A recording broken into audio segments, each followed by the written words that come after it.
Hi, I'm Chris Adkin. I'm a SQL Server Solutions Architect for Pure Storage. And today I'm going to talk about a major new announcement in the world of SQL Server 2019 Big Data Clusters. So with CU5, you can now run your Big Data Cluster on OpenShift Container Platform from version 4.3 and above. And I'm going to cover off three things here. So firstly, I'm going to talk about what exactly OpenShift Container Platform is. Secondly, I'm going to talk about why you should care about this. And finally, I'm going to wrap things up by talking about what Pure Storage brings to the party here.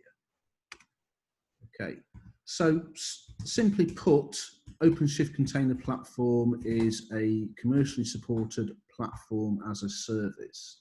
It's built on top of Kubernetes, and in addition to vanilla Kubernetes, it adds a bunch of features which add a lot of value for developers. Okay, so it adds things like software to image, which is the ability to compile software straight down to an image streams.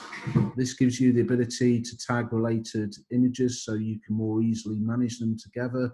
It comes with a built-in image registry.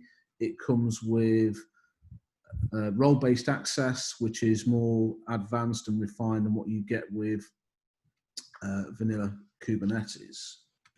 Okay, so a lot of things in the Kubernetes ecosystem, in fact, most of them originate from the Cloud Native Computing Foundation.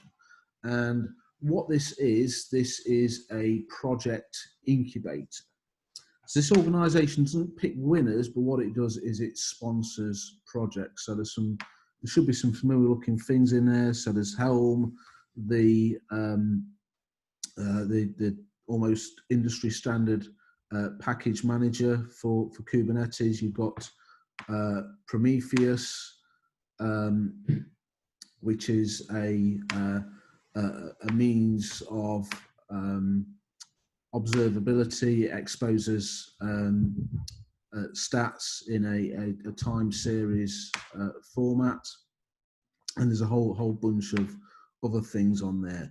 But the one big takeaway is that if you're rolling your own platform, there's a whole bunch of open source projects you're going to have to take into consideration.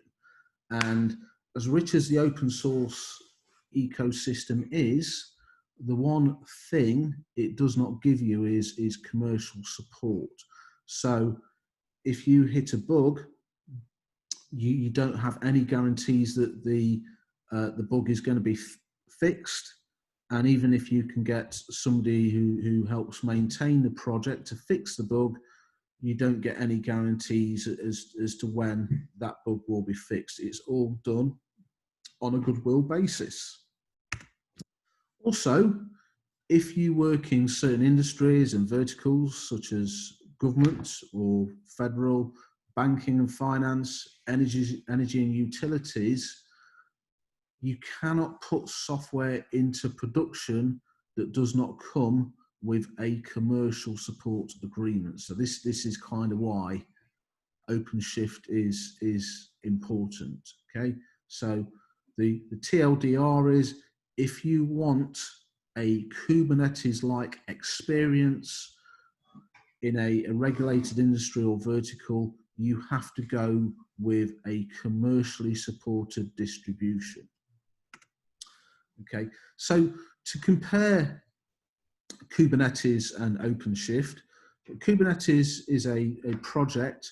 OpenShift Container Platform is a commercially supported product, although there is a community version called OKD, OpenShift Community Edition. OpenShift is quite opinionated when it comes to the versions of Linux it will run on, in that you can only run it on Red Hat Core OS. Deployment methods.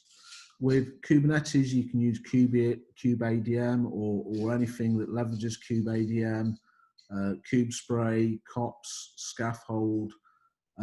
With OpenShift, again, it's quite opinionated and prescriptive. You have to use a bootstrap node which you create, and that uses this thing called an ignition script, and what that will do is that will pull down images and that will build out the rest of the cluster for you.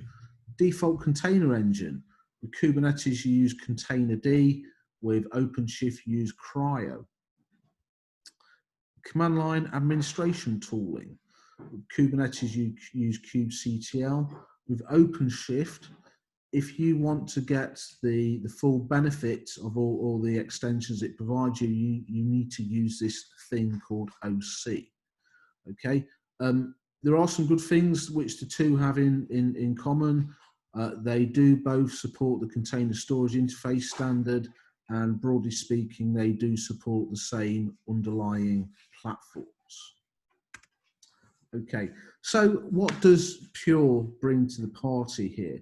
So we provide this thing called Pure Service Orchestrator. This is our container storage interface compliant intelligent storage plugin. So this works with Kubernetes, Rancher, and most importantly of all, given the topic of this session, OpenShift. And this gives you some quite interesting things. So it does this thing called smart provisioning. This gives you the ability to build up what is essentially a storage fabric out of flash arrays or flash blades. So flash array is our block storage platform. Flash blade is our scale-out object and file storage platform. Okay, and if you've got multiple of these devices hooked into Pure Service Orchestrator, what it will do is it will intelligently work out the best device to place your persistent volume on based on how busy that device is, how much spare capacity it's got, and how healthy it is. Okay, elastic scaling, just by adding a couple of commands to a YAML file and running a Helm command, you can easily and seamlessly scale your storage fabric out. And also it provides transparent recovery. So if for any reason a worker node in your cluster cannot service a pod workload, what will happen is if a stateful pod needs to be rescheduled somewhere else in your cluster, what Pure Service Orchestrator will do is it will automatically make sure that whenever a pod's rescheduled, that seamlessly, whatever state that pod had prior to the rescheduling, it will maintain that state afterwards. Okay, so I hope this has been interesting. If you've got any comments, please leave them below in the comment section. I'm Chris Adkin 8 on Twitter. Please ping me a tweet. If there's any way that we can help you on your SQL Server 2019 Big Data Cluster journey, and in fact your Big Data Cluster journey on OpenShift, we would absolutely love to hear from you. Thank you.